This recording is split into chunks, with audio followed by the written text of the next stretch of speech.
Você já parou para pensar que durante séculos a humanidade acreditou estar no centro do universo?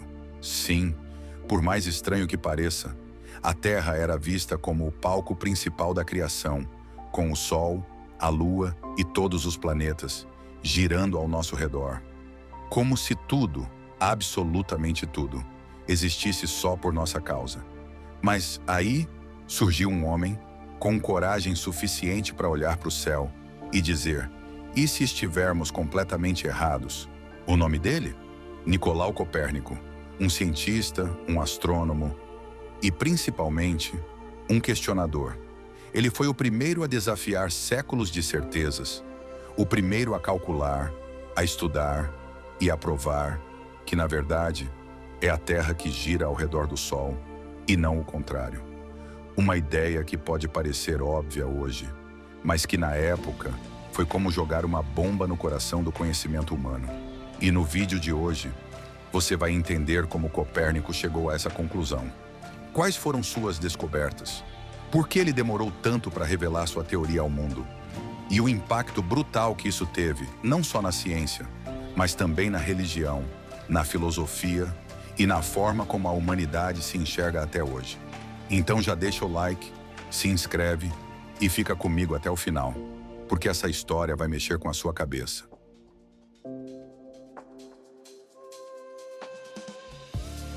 Nicolau Copérnico nasceu em 1473, na cidade de Torun, no norte da Polônia. Uma região que na época ainda estava se firmando como parte do reino polonês. Filho de uma família de comerciantes bem-sucedidos, Copérnico cresceu cercado por livros, mapas e, principalmente, pelas grandes perguntas da humanidade. Desde cedo, ele mostrou um fascínio incomum pelos números, pelas estrelas e pelas ideias filosóficas da época.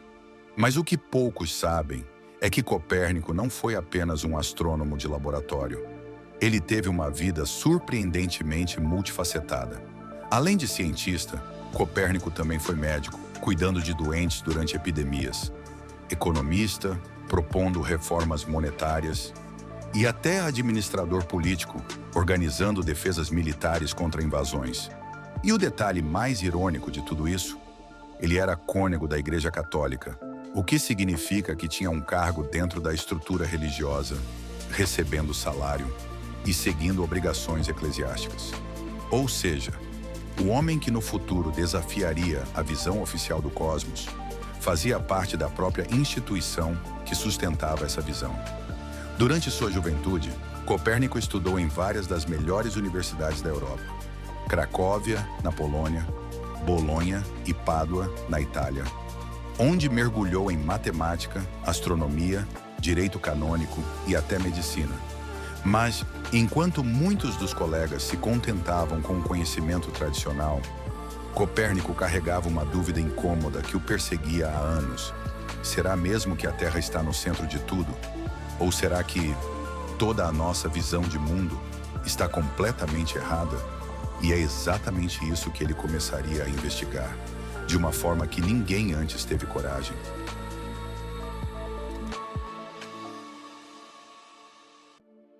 Para entender o tamanho da ousadia de Copérnico, a gente precisa dar um passo atrás e olhar como o universo era entendido até aquele momento.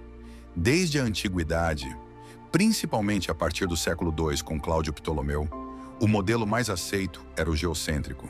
Nesse modelo, a Terra ficava imóvel, no centro absoluto de tudo. Ao redor dela, o Sol, a Lua, os planetas e as estrelas giravam em órbitas circulares perfeitas. Essa ideia não era apenas uma teoria científica. Ela era uma convicção, um dogma, quase uma verdade absoluta, e fazia sentido para muita gente. Afinal, olhando para o céu, é isso que parece acontecer, não é? O Sol nasce, se move pelo céu, e depois se põe como se girasse ao nosso redor. Além disso, esse modelo era totalmente compatível com a visão religiosa da época, onde o ser humano era o centro da criação e, portanto, também o centro do universo. Mas tinha um problema. Na tentativa de explicar os movimentos estranhos dos planetas, como o famoso movimento retrógrado de Marte, Os astrônomos precisaram criar uma série de gambiarras matemáticas. Foi aí que nasceram os famosos epiciclos, pequenos círculos dentro de outros círculos, onde os planetas faziam verdadeiras piruetas nos céus, só para encaixar nas previsões. O resultado? Um sistema enorme, complexo e, a cada nova descoberta, ainda mais inexplicável. Era como tentar tampar um vazamento e acabar criando outros 5. Mas, naquela época, ninguém tinha coragem de questionar o modelo, exceto um homem, que em breve começaria a mudar tudo. E no próximo bloco, vamos ver como Copérnico, com papel, caneta e coragem, começou a desenhar um novo universo.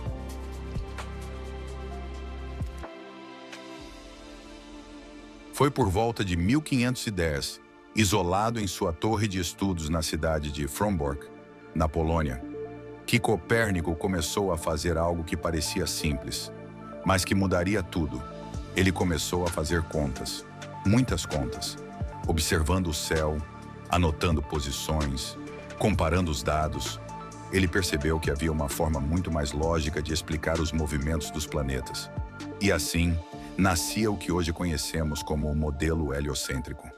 A ideia central era revolucionária, quase uma heresia para os padrões da época. O Sol deveria estar no centro do universo conhecido. A Terra, junto com os outros planetas, gira ao redor do Sol. E mais, a própria Terra também gira em torno do seu próprio eixo, o que explica o movimento aparente das estrelas no céu. Ou seja, Copérnico não só tirou a Terra do centro, como também nos colocou, literalmente, em movimento. Mas, mesmo com todas essas evidências, Copérnico hesitou. Durante décadas ele guardou sua teoria como um segredo, mostrando apenas para amigos próximos e alguns astrônomos de confiança. Ele sabia o tamanho da bomba que tinha nas mãos. Desafiar a ciência oficial, a filosofia e até os dogmas religiosos era um risco real. Foi só em 1543, já com a saúde muito debilitada e praticamente no leito de morte, que Copérnico permitiu a publicação de sua obra-prima, De Revolutionibus Orbium Coelestium, ou, em bom português, sobre as revoluções das esferas celestes. Reza a lenda que ele chegou a tocar uma cópia impressa do livro apenas algumas horas antes de morrer. E com isso, o mundo, ainda que devagar, começaria a mudar. E no próximo bloco, você vai ver como as ideias de Copérnico se espalharam e como elas abriram o caminho para os gigantes da ciência que viriam depois.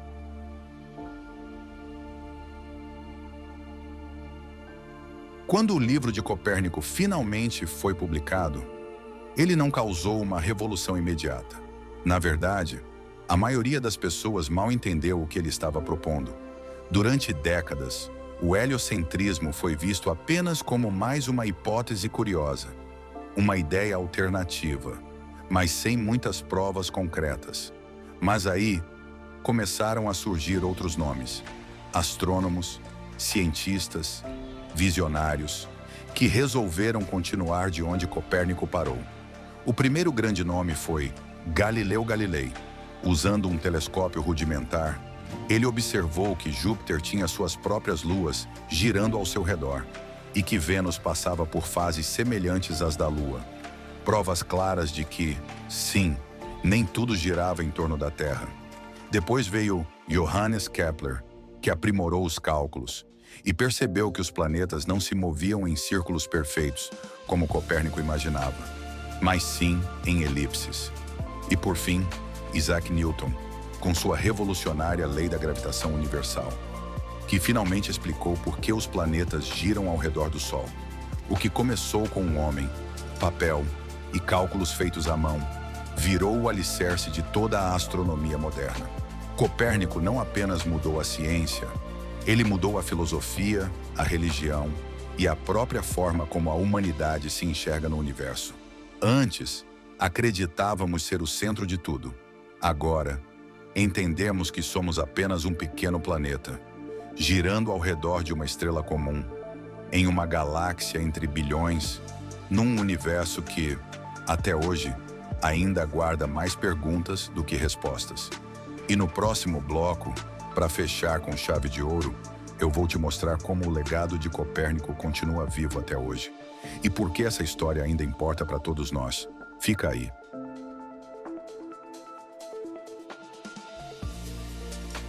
Hoje, o legado de Nicolau Copérnico vai muito além da astronomia. Ele não só mudou a maneira como medimos distâncias ou como calculamos órbitas.